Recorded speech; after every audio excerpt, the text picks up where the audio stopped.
The fluorescent lights in that courtroom were the kind that hum just loud enough to make you feel like you're losing your mind.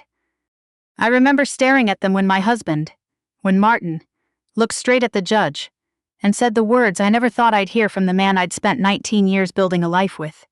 "She's been lying about this for years, Your Honor. She exaggerates everything. Always has." The room didn't gasp. That's what surprised me. People shifted in their seats, papers rustled, someone coughed near the back, and I just sat there with my hands folded on the table in front of me, because I had learned the hard way, that falling apart in public only gives people like Martin exactly what they want. I'm getting ahead of myself. I do that. My daughter tells me I always start stories in the middle. She's right. I grew up in Sudbury, Ontario, the kind of city people make fun of until they live there and realize it has a quiet, particular kind of beauty. My mother was a nurse at Health Sciences North for 31 years. My father drove long-haul freight between Sudbury and Thunder Bay until his knees gave out, and then he managed dispatch from a little office attached to their garage. We were not wealthy people. We were not poor people. We were the kind of family where you put your boots by the door and you showed up to things and you didn't complain unless something was actually broken.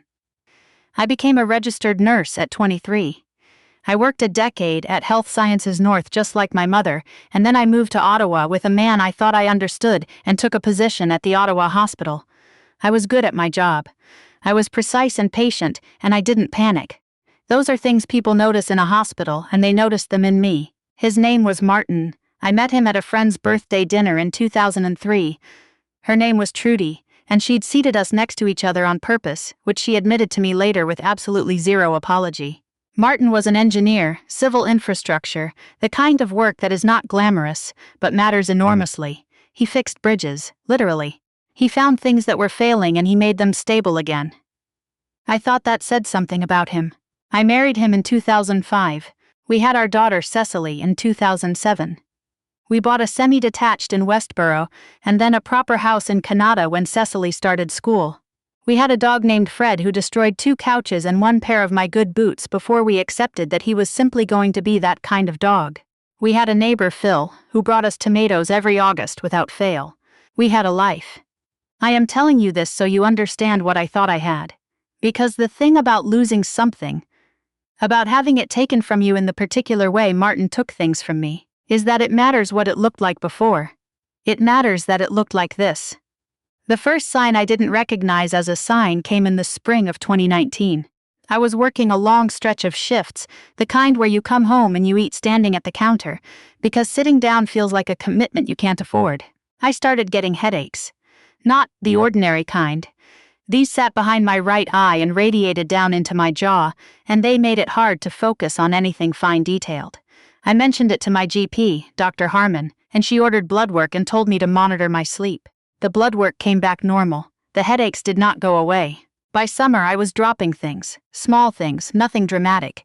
A pen at the nursing station, a mug on the counter at home, my phone twice in 1 week. My hands felt strange, not numb exactly. More like the signal between my brain and my fingers had a half-second delay. I noticed it most when I was charting. I noticed it in a way I could not explain to Martin when he asked if I was feeling all right. "I'm fine," I told him. "Just tired." He nodded. He went back to whatever he was reading. I should have noticed even then the quality of his attention. But I was a nurse.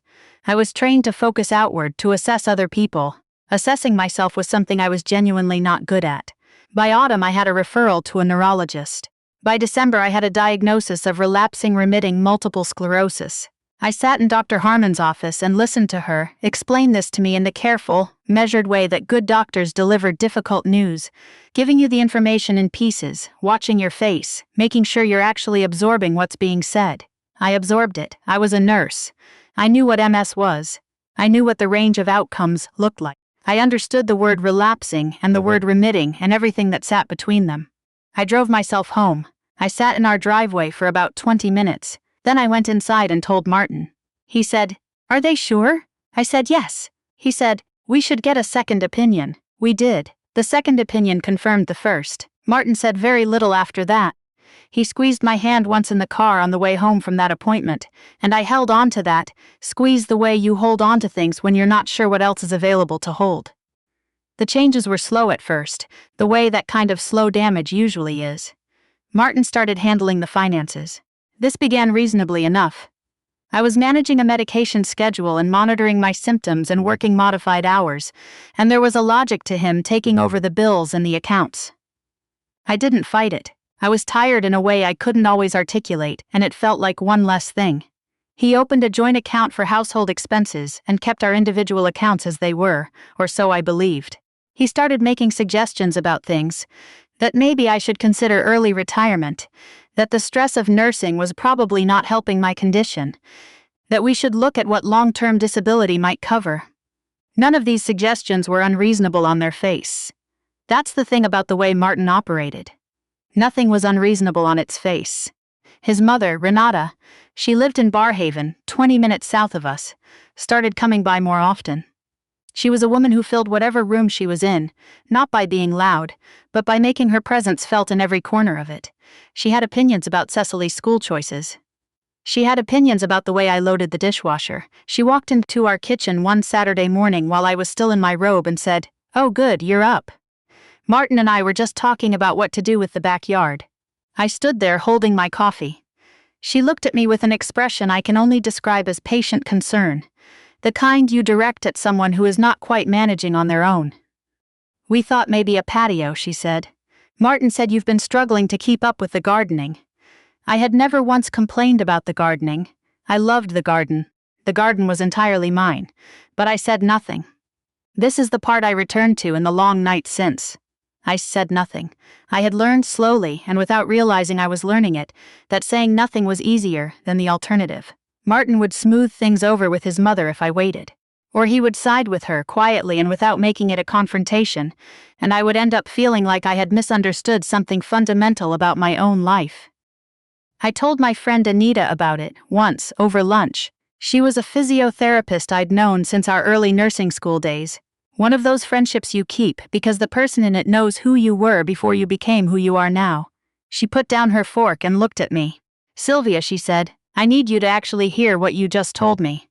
I heard it. I didn't do anything about it.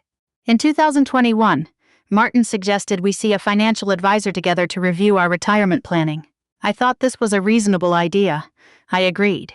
I signed things that were explained to me as consolidation documents, moving various accounts under one investment umbrella for better management. Martin handled the meeting. He had always been more comfortable with financial language than I was. It was part of his professional life in a way it wasn't part of mine. I am a woman who spent 20 years trusting that the people in my household were operating in good faith. I am telling you this not as an excuse but as a context. Trust is not stupidity. Trust is what makes a life possible with another person, and the decision to extend it is not a flaw. But I signed things I should have read more carefully. I know that now. What I didn't know until much later was that several of those documents had transferred significant portions of my individual savings and my work pension contributions, built over 17 years of employment, into accounts that Martin controlled alone. My name was on the paperwork, my signature was on the paperwork. But the authorizations that followed, the ones that adjusted account permissions and redirected contributions, those signatures were not mine. I would not discover this for another 2 years. By then, Martin had already spoken to a lawyer. The conversation happened on a Thursday in March of 2023. Cecily was at university in Kingston by then, in her second year. It was just Martin and me in the kitchen, and he was making tea, and he said, without turning around, "I think we should talk about separating." I remember the sound of the kettle. I remember thinking, with a strange detached clarity, I already knew this, I just didn't let myself know it. I said, "Okay." He turned around then. I think he expected something different. Crying, maybe. Argument. Some version of the Martin and Sylvia dynamic in which I eventually deferred. But the diagnosis had changed me in ways neither of us had fully mapped yet. There is something clarifying about being told your body is fighting itself. It makes you less interested in performing emotions for an audience. I called Anita that night. She came over and sat with me until past midnight, and she said, "Whatever you need, I'm here." I called a lawyer the next morning. Her name was Dominique, a family law specialist in Ottawa's Centretown, and she had the particular energy of someone who has heard everything and remains unshockable. When I described the financial situation, she went quiet in a way that told me she was paying very close attention. "I need you to gather everything you can access," she said. statements, account histories, anything in your name or jointly held. Don't tell him you're doing this, just get what you can. I started gathering. What I found, what Dominique's forensic accountant found, was methodical and careful, and very nearly invisible if you didn't know where to look. Between 2021 and 2023, over $40,000 from my individual RRSP had been redirected into an investment account in Martin's name alone. The authorization paperwork had my signature on it, but the signature on the 2022 documents wasn't mine. Dominique showed me the two side by side. My real signature is careful and small, the handwriting of someone who spent years writing precise nursing notes.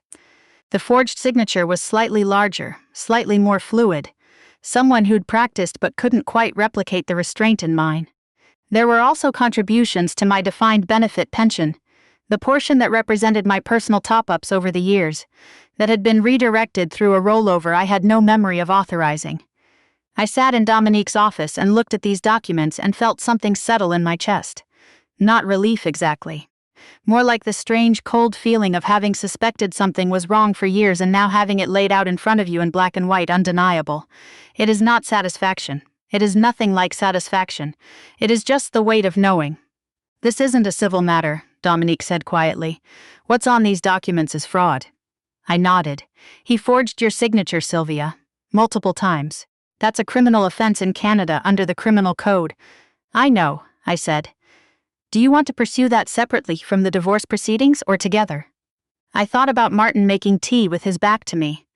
I thought about his mother walking into my kitchen and talking about my garden. Together, I said. I want everything on the table at the same time. Martin's lawyer contacted Dominique in April. The message, relayed professionally but with little ambiguity, was that Martin intended to contest the division of assets on the basis that my MS had impacted my ability to make sound financial decisions over the preceding years. That my illness had created a situation in which he had, in fact, been protecting our shared assets from my diminished capacity. I read that and had to set my phone down on the counter and breathe for a moment. He was going to use my diagnosis as the weapon. He was going to say I was too sick to know what I had signed. I called Anita. He's going to say I didn't understand what I was doing, because of the MS. She was quiet for a long moment, then she said, Sylvia, you need to call Dr. Brennan. Dr. Theodore Brennan had been my neurologist at the Ottawa Hospital for 4 years.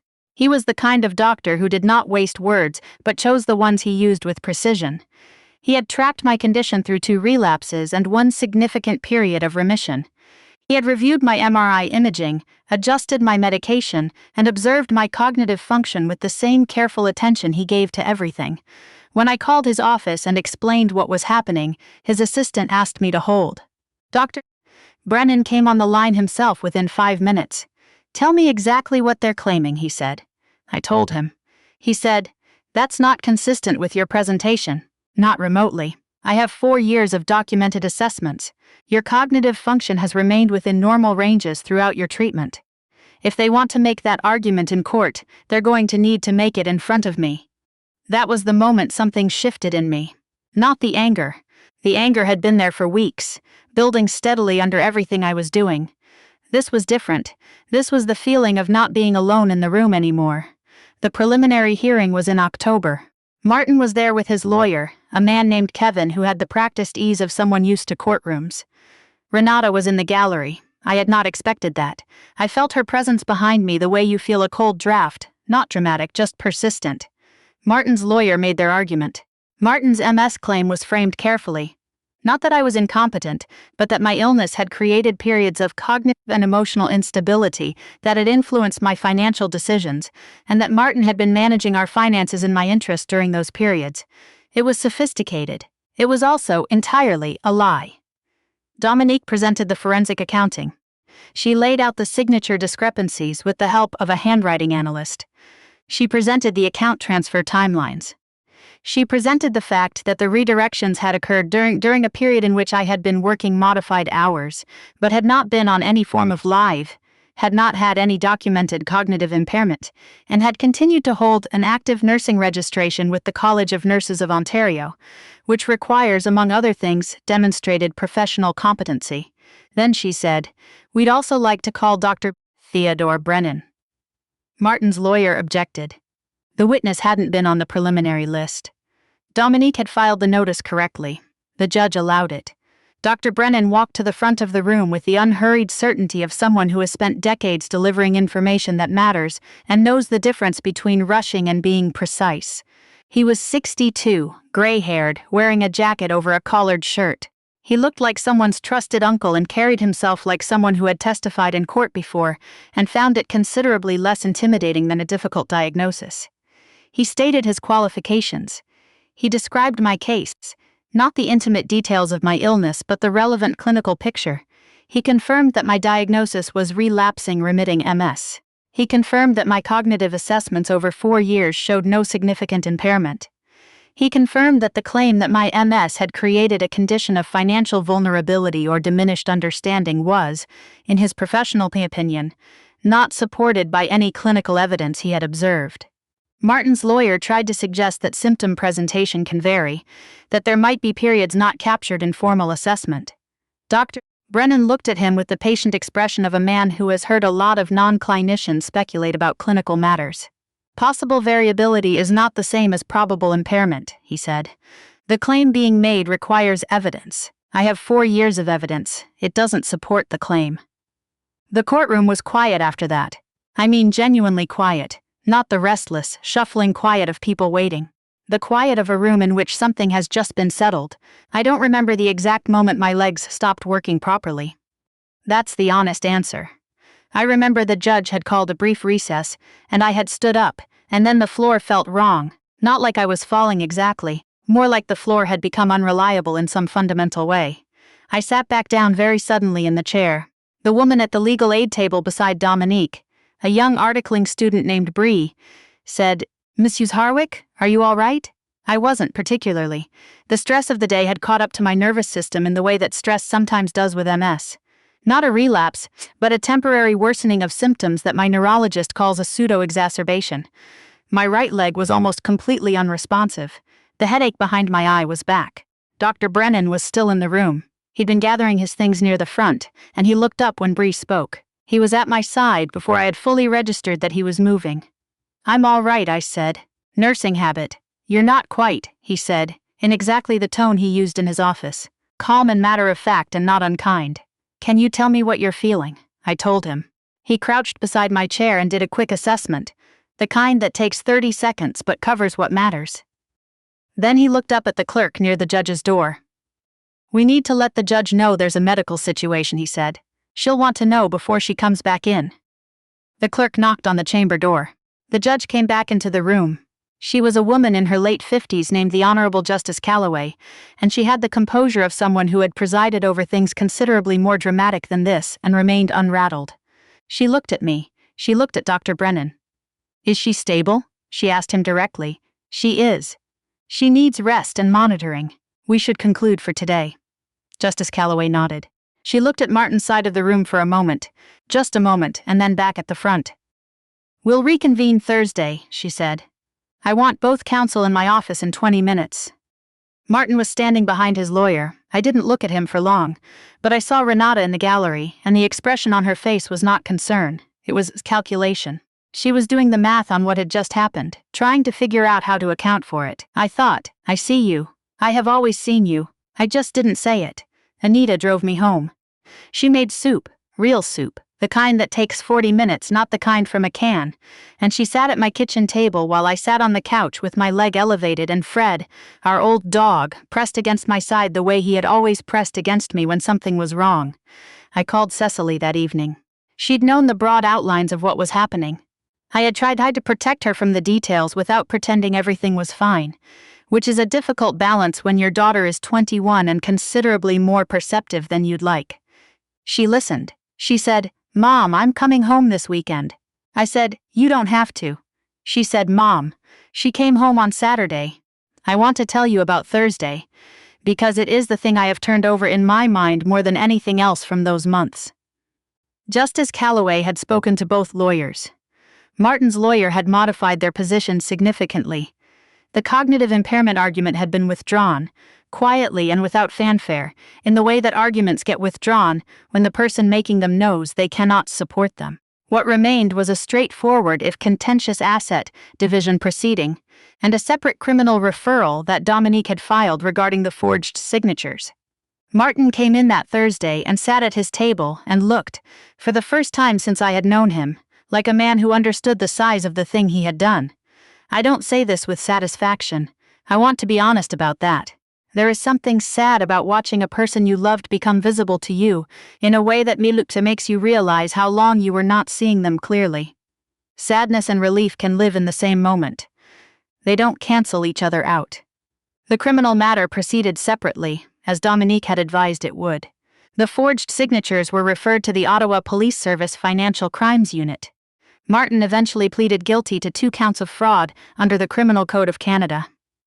He received a conditional sentence and was ordered to make full restitution of the redirected funds, which had already been frozen pending the proceeding. He did not serve jail time, and I will tell you honestly that this is the part I struggled with most. Dominique explained the sentencing considerations, the weight given to his record, the role of restitution. I understood the explanation. Understanding and accepting are not the same thing. But the money came back, every dollar of my RRSP, every redirected pension contribution, with interest calculated by the court. I had those funds restored and rolled into accounts under my name alone, managed by a fee-only financial planner in Centertown named Deborah, whom Anita recommended, and who was, as promised, excellent. The house in Canada sold in the spring. I bought a condo in the Glebe. Not large, but with a balcony that gets the afternoon light and is, for the first time in more years than I want to count, entirely mine to arrange as I see fit. The garden is a series of planters on the balcony now, not what I had before, but things grow. Cecily helped me plant tomatoes in June, and she texted me a photo of the first one that turned red, and it made me cry in a way I didn't expect, the good kind of crying that happens when you realize something small has survived. My MS is managed. There are hard days, and there are better ones. I still work. Part-time now. Patient education and case coordination at the clinic, the kind of work that uses what I know without the physical demands of a full floor shift. Dr. Brennan recalibrated my medication last fall, and the past several months have been a stable stretch, which I am grateful for in the specific way you are grateful for things once you understand they're not guaranteed. Anita and I have dinner most Thursdays. This is a new tradition, started in the middle of all of it. The kind of thing that happens when you realize which people have actually been standing beside you the whole time, and you decide to stop taking it for granted. Cecily graduated in April. She wore her gown and her hat and she looked like herself, which is the best thing a person can look like. We took pictures in front of the building with the spring light coming sideways through the trees, and I looked at her and thought, she saw all of it, and she is still here, and she is fine. That matters more than I can say. I have thought about what I would tell someone who is where I was. Not in the specific circumstances, because circumstances are always particular, but in the feeling of it. The feeling of having trusted someone so completely that you stop checking. The feeling of your body becoming uncertain territory at the same moment your life did. The feeling of sitting in a room where someone who was supposed to know you best is calling you a liar, and not having the words in that moment to fight back. I would say, the words aren't always yours to produce. Sometimes the truth has its own witnesses, and your only job is to stay in the room long enough for them to speak. I stayed in the room. It was enough. I know that now, sitting on my balcony in the Glebe on a Tuesday evening in September, watching the light go orange over the rooftops, with a cup of tea gone slightly cold because I got distracted looking at the tomatoes and forgot it was there. The city is doing what cities do at this hour, going about its ordinary business, people walking dogs and riding bikes and carrying groceries. I am part of it again. I am ordinary again, in the way that ordinary is actually the thing you want back after a long time of nothing being simple. Fred is inside, asleep on the couch I told him he is not allowed on. Some things don't change. Some things you stop fighting and just let be. I finished the tea cold. It was fine.